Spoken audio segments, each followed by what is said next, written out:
بسم الله الرحمن الرحيم. الرحمن علم القرآن، خلق الإنسان علمه البيان. الشمس والقمر بحسبان، والنجم والشجر يسجدان. والسماء رفعها ووضع الميزان، ألا تطغوا في الميزان، وأقيموا الوزن بالقسط ولا تخسروا الميزان.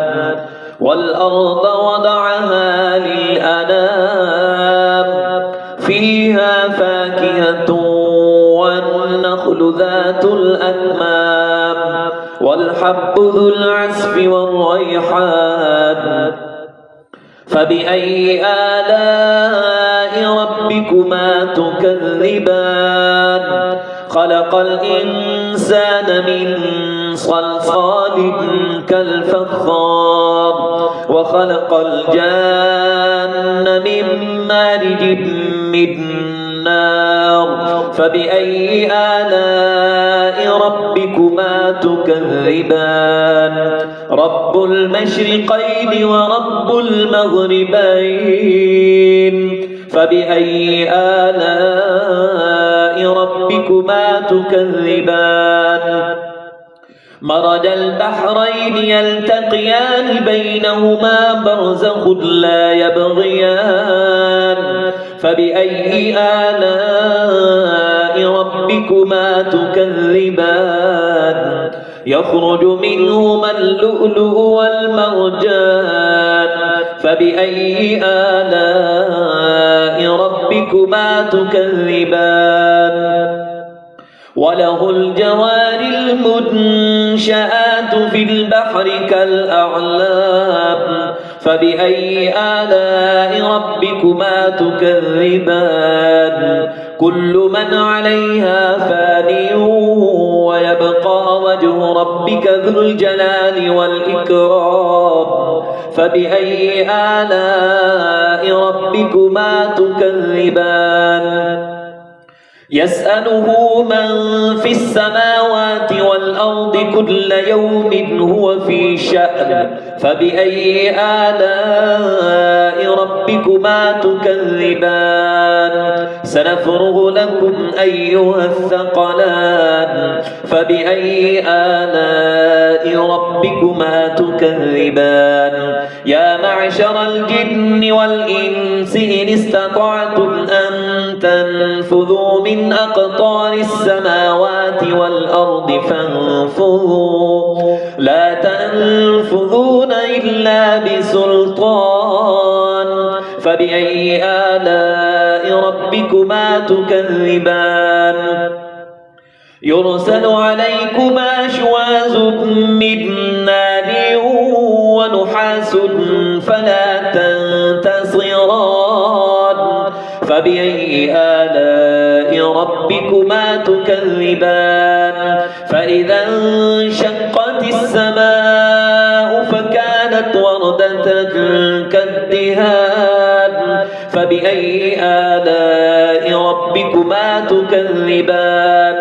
فيومئذ لا يسأل عن ذنبه إنس ولا جان. فبأي آلاء ربكما تكذبان؟ يعرف المجرمون بسيماهم فيؤخذ بالنواصي والأقدام.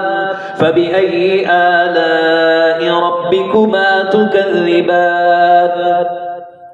هذه جهنم التي يكذب بها المجرمون، يطوفون بينها وبين حميم آن. فبأي آلاء ربكما تكذبان؟ ولمن خاف مقام ربه جنتان. فبأي آلاء ربكما تكذبان؟ ذواتا أفنان. فبأي آلاء ربكما ربكما تكذبان فيهما عينان تجريان فبأي آلاء ربكما تكذبان فيهما من كل فاكهة زوجان فبأي آلاء ربكما تكذبان متكئين على فرش بطائنها من استبرق وجنى الجنتين دان فبأي آلاء ربكما تكذبان فيهن قاصرات الطرف لم يطمثهن إنس قبلهم ولا جان فبأي آلاء ربكما تكذبان كأنهن الياقوت والمرجان فبأي آلاء ربكما تكذبان هل جزاء الإحسان إلا الإحسان فبأي آلاء ربكما تكذبان ومن دونهما جنتان فبأي آلاء ربكما تكذبان